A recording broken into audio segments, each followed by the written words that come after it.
മേൽശാന്തി, ആദരണീയനായ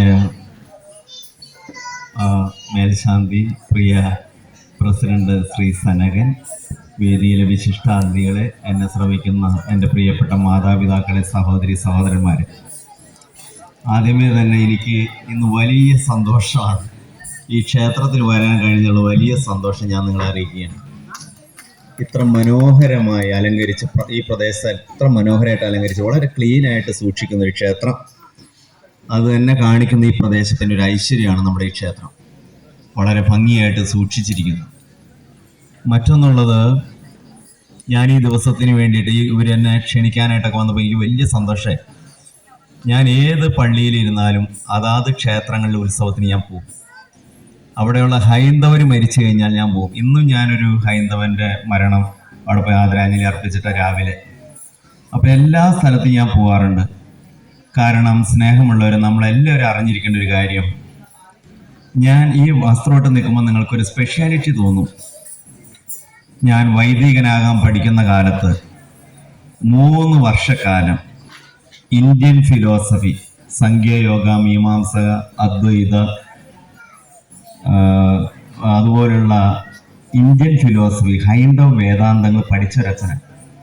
ഞാൻ തന്നെയല്ല, ഒരാൾ വൈദികനാകണമെങ്കിൽ 3 കൊല്ലം ഇത് ഈ വേദങ്ങൾ പഠിക്കണമെന്നുള്ള നിയമമുള്ളൊരു സഭയുണ്ട്. ഞാൻ അതിൻ്റെ ഡിഗ്രി എടുത്തിരിക്കുന്നത് MBA ഡിഗ്രി കേരള യൂണിവേഴ്സിറ്റിയിൽ നിന്നാണ്. നമ്മുടെ കേരള യൂണിവേഴ്സിറ്റിയിൽ നിന്ന് തന്നെയാണ്. അപ്പോൾ വേദങ്ങൾ ഞങ്ങൾക്ക് അന്യമല്ല. ഒരുപക്ഷെ ഇവിടുത്തെ അനുഷ്ഠാനങ്ങളും ആചാരങ്ങളും ഞങ്ങൾക്ക് അല്പം അറിവിൽ കേടുണ്ടാവും.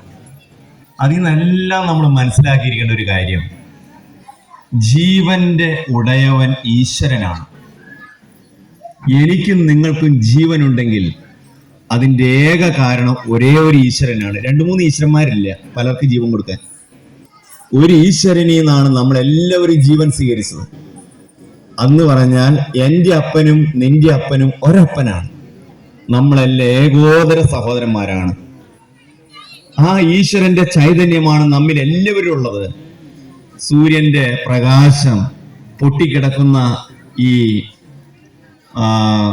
ചില്ലുകളിൽ അല്ലെങ്കിൽ ജലത്തിൽ നമ്മൾ റിഫ്ലക്റ്റ് ചെയ്യുന്നത് പോലെ നമ്മിലെല്ലാവരും ഈശ്വരന്റെ ചൈതന്യം റിഫ്ലക്റ്റ് ചെയ്യുന്നത്.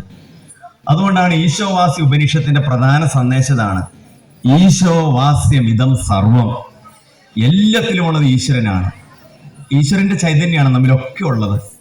നമ്മൾ ഏത് മതസ്ഥരാവോ, ആണാവോ പെണ്ണാവോ ആരെങ്കിലും ആയിക്കൊള്ളട്ടെ, ആരാധിക്കുന്ന ആരെങ്കിലും ആയിക്കൊള്ളട്ടെ, ഞാൻ ഇന്ന് ഈ ക്ഷേത്രത്തിന്റെ പരിസരത്ത് വന്നു കഴിഞ്ഞാൽ ഇതിൽ നിങ്ങളെക്കാൾ കൂടുതൽ എന്നെക്കാളും സന്തോഷിക്കുന്നത് ഇവിടെയുള്ള ഈശ്വര ചൈതന്യമാണ്, പ്രതിഷ്ഠയാണ്. ആ ഈശ്വരനെ അറിയാം. ഞാൻ കാഞ്ഞൂര് പള്ളിയിൽ ഷമ്മാശനായിട്ട് ഒരു അച്ഛനാവുന്നതിന് തൊട്ട് മുമ്പ് പ്രാക്ടീസിന് അവിടെ ചെന്നിരിക്കുകയായിരുന്നു.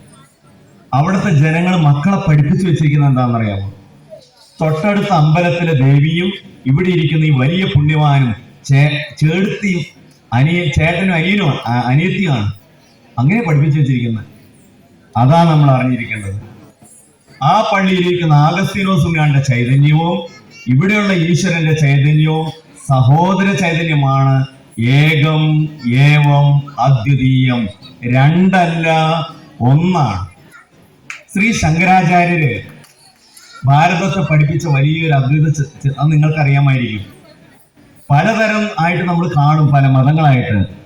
അതൊക്കെ പ്രാതിഭാസിക സത്യങ്ങളാണ്. പ്രാതിഭാസിക സത്യം, പ്രതിഭാസങ്ങൾ. അതൊക്കെ സത്യം, സത്യമായിട്ടുള്ള ഒന്നുള്ളൂ. സത്യ അതൊന്നേ ഉള്ളൂ, ഏകം ഏവം അദ്വിതീയം. അത് നമ്മിൽ എല്ലാവരും ഉള്ളതാണ്. ഈ ഈശ്വരന്റെ അംശം നമ്മിലൊക്കെ ഉണ്ട്. കാരണം നമുക്ക് ഈശ്വരനിൽ നിന്ന് പുറപ്പെടുന്നവരും ഈശ്വരനിൽ ലയിച്ചു ചേരേണ്ടവരുമാണ്. നാം എല്ലാം ഈശ്വരനിൽ നിന്ന് പുറപ്പെടുന്നതാണ്. നിങ്ങളെല്ലാവരും നോമ്പ് നോറ്റ്, ഞാൻ കെട്ടുനിറക്കി ഞാൻ പ്രസംഗിക്കാൻ പോയിട്ടുണ്ട്. നോമ്പ് നോറ്റ് എല്ലാ മാംസ മത്സ്യ ആഹാരങ്ങളൊക്കെ മാറ്റി കാമ ക്രോധ മോഹ വികാരങ്ങളോടൊക്കെ നോ പറഞ്ഞ് നിങ്ങൾ 18-ാം പടി ചവിട്ടി അവിടെ ചെന്ന് കഴിയുമ്പോൾ അവിടെ ഇരിക്കുന്ന ആ ഈശ്വര ചൈതന്യം നിങ്ങളോട് പറയും, നിങ്ങൾ ഇവിടെ നിന്നിട്ട് ഇത്രയും കഷ്ടപ്പെട്ട് അവിടെ ചെന്നിരിക്കുകയാണ്. അവിടെ ചെന്ന് കഴിയുമ്പോൾ ആ ഈശ്വരൻ നിങ്ങളോട് പറയും, തത്വമസി, അത് നീയാണ്. യു ആർ ദം, നീയാണത്, നിന്നിലാണ് ആ ചൈതന്യമുള്ളത്. നമ്മിൽ എല്ലാവരുള്ള ഈശ്വര ചൈതന്യത്തെ തിരിച്ചറിയാൻ വേണ്ടിയാണ് നമ്മൾ ഈ നോമ്പെടുത്ത് മല ചവിട്ടുന്നത്, ദൈവത്തിലേക്ക് പോകുന്നത്. നമ്മിലെല്ലാവരും ഒരേ ചൈതന്യം, രണ്ടു തരം ചൈതന്യം ഇല്ല, ഒരേ ചൈതന്യം ഈ ലോകത്തുള്ളൂ, ഈശ്വരന്റെ ചൈതന്യമാണ്. ഈ അവബോധം നമുക്ക് എല്ലാവർക്കും ഉണ്ടാവണം. അതുകൊണ്ട് ഞാൻ ഇവിടെ വരുമ്പോൾ ആദരവോടെ നിൽക്കാൻ കാരണം ഇവിടെ ഒരു പള്ളിയുടെ ഈശ്വര ചൈതന്യം തന്നെയാണ്. അവിടെ ഇരിക്കുന്ന അതേ ചൈതന്യം ഇവിടെ ഇരിക്കുന്നത്. അതറിയാവുന്ന പക്വതയുള്ള കുലീനത്വമുള്ള ഹൈന്ദവ സമൂഹം ഇവിടെ ഉണ്ട് എന്നറിയുന്നതിൽ എനിക്ക് വലിയ സന്തോഷമുണ്ട്. കാരണം തിരുനാളിൽ എന്നായാലും അത് കഴിഞ്ഞുള്ള അവസരങ്ങളിലായാലും നിങ്ങൾക്ക് ആ അവബോധമുണ്ട്. യഥാർത്ഥ ഹിന്ദുവിന്റെ മനോഹരമായ ഒരു ചൈതന്യം അത് നിങ്ങളുടെ സമൂഹത്തിനുണ്ട്. അതിൽ അഭിമാനമുണ്ട്. അതിനെ ആദരിക്കണമെന്ന് എല്ലാ കാലത്തും എനിക്ക് നിർബന്ധമാണ്.